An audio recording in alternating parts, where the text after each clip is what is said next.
La lectura, queridos amigos, querámoslo o no, va a ser la principal herramienta con la que sus hijos, sus estudiantes, la sociedad en general, se formen académicamente.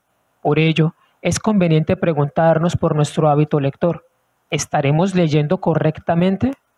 ¿Será que nuestra lectura interpela las ideas y modifica mi pensamiento? Pero más allá de esto, es imprescindible preguntarnos primeramente, ¿qué es comprender un texto? Si bien sabemos, existe una gran diferencia entre entender y comprender. Es posible entender una frase, pero no comprenderla. Por ejemplo, lo obvio es invisible. Entender es percibir el significado de algo aunque no se comprenda, mientras que comprender es hacer propio lo que se entiende y actuar en consecuencia. Esto conlleva a identificar una serie de factores que intervienen en el proceso lector, uno de ellos externos y otros internos. Externos como lo son el tamaño de la letra, tipo y clase de texto, complejidad del vocabulario, estructuras sintácticas, en sí todos los aspectos formales del lenguaje. Y otros internos como lo son algunas destrezas que posee el sujeto, como son habilidades de descodificación, reconocimientos previos, es decir, habilidades de retención y regulación para la comprensión. Son muchos los autores que han abordado este fenómeno y a su vez han propuesto teorías que explican el paso a paso de la comprensión de textos y rigurosas metodologías para efectuar este proceso de manera más asertiva. Dentro de ellos encontramos a Gough, el cual afirma que el proceso de la lectura se inicia con un estímulo visual, pasa por una representación icónica, se descodifica, permite un registro fonemático, las letras se asocian con su significado, se organizan en la memoria primaria para crear frases coherentes y comprensibles al sujeto. A esto Gough le llama el mecanismo Merlín, donde el lector es un sujeto activo, es decir, va más allá de las palabras, más allá de la descodificación de esos signos lingüísticos.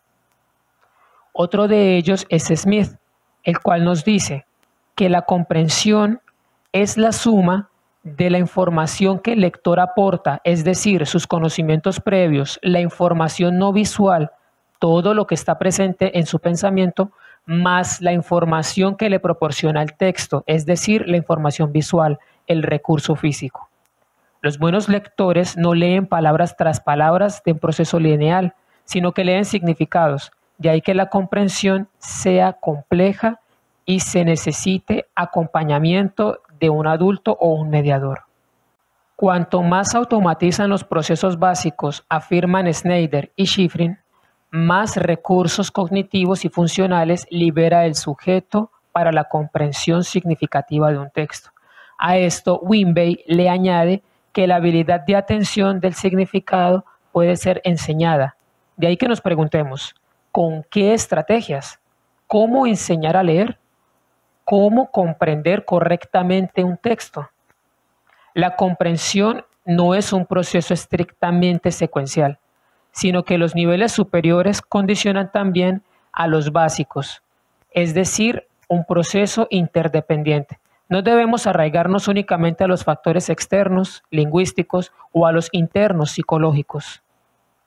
La lectura es un proceso de búsqueda progresiva del significado de un texto. Se dan distintos grados de comprensión, siendo difícil hablar de una comprensión nula o de una comprensión total.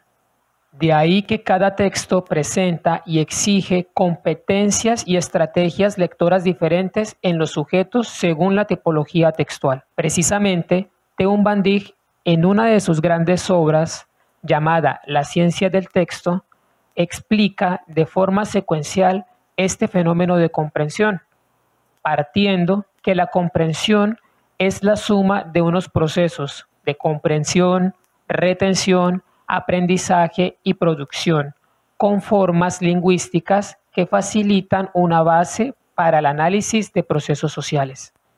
Esto genera competencias de percepción, interacción y un sinfín de textos abstraídos y ejecutados en el diario vivir del ser humano. Para ello, se basa en unas ciencias auxiliares que son la psicolingüística y la psicología cognitiva. En ellas, el funcionamiento real del sistema lingüístico abstracto se vale de una descripción y unas normas y estrategias que se aplican para la comprensión y adquisición de conocimientos. Pero, ¿de qué proceso se trata y bajo qué condiciones o requisitos se pueden desarrollar estos efectos de comprensión? Todo parte del conocer. Conocer la información almacenada, de los signos, de los instrumentos y los procesos de enseñanza, y conocer la estructura de los textos que se están leyendo y la modificación que conlleva a la nueva información que el lector adquiere para su conocimiento. En este apartado viene a jugar un papel importante la lingüística, los estudios literarios, puesto que a través de la lingüística, la lengua como sistema, se llega a una descripción de las diferentes formas presentes en el uso de la lengua, determinando un estudio comparado no solamente de la literatura, sino también de su gramática, que esto nos lleva a un carácter pragmático. Según el Ars Benedicenti, el arte de hablar bien, y el Ars Recte Dicendi, el arte de hablar correctamente. Y todas las disciplinas de la lingüística, desde su percepción, nivel físico, como lo son las ondas sonoras, la identificación de fonemas, la fonética, fonología, los signos lingüísticos en la morfología, la sintaxis y toda la semántica que conlleva el significado de estos signos lingüísticos. Todo esto conlleva a que el lector se pregunte, ¿qué quiere decir el texto? ¿Qué me quiere decir el texto?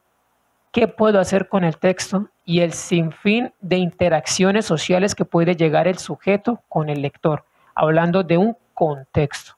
A su vez, Van Dijk identifica más de 20 textos, pero los clasifica en 3 grandes grupos, a saber, los textos narrativos, argumentativos y los textos científicos. En los narrativos predominan las acciones y de ahí se desprenden las descripciones habituales que encontramos en estos textos. Cambia el contenido, pero no la fórmula.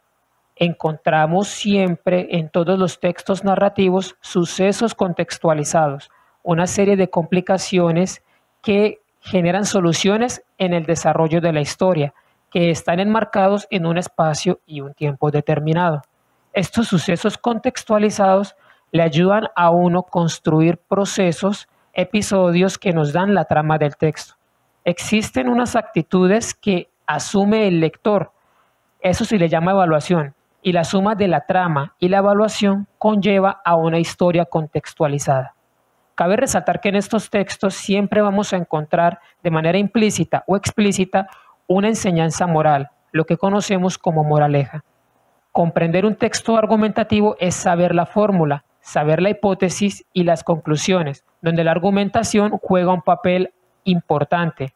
Argumentos legitimados, es decir, la justificación, el punto de vista del autor, deben ser contextualizados, mientras que los científicos son una variación de los argumentativos. Tienen un factor adicional, que es el planteamiento del problema, para poder llegar a unas hipótesis y conclusiones. Los argumentos son más restringidos, más rigurosos. Hablamos de algo que se ha reforzado en otros textos. Ya no se somete únicamente el punto de vista del escritor, del lector, sino que también juega un papel importante lo que otros lectores, otros escritores han dicho al respecto. Por eso, comprender un texto va más allá de una simple lectura, donde el sujeto descodifica signos lingüísticos y llega a un simple entendimiento. Comprender un texto es leer, releer y volver a leer al punto de configurar el pensamiento, llegar a un contrato con el texto, llegando a crear un hábito lector de un sujeto crítico. Por eso, en la educación se apuesta actualmente por una competencia lectora donde los estudiantes sean capaces de interpretar textos no solamente de manera literal, sino que también identifiquen la intención comunicativa del escrito, la modifiquen en su contexto y sean lectores inferenciales, contextuales, críticos e intertextuales, aportando a la sociedad nuevos pensamientos de nuevas generaciones.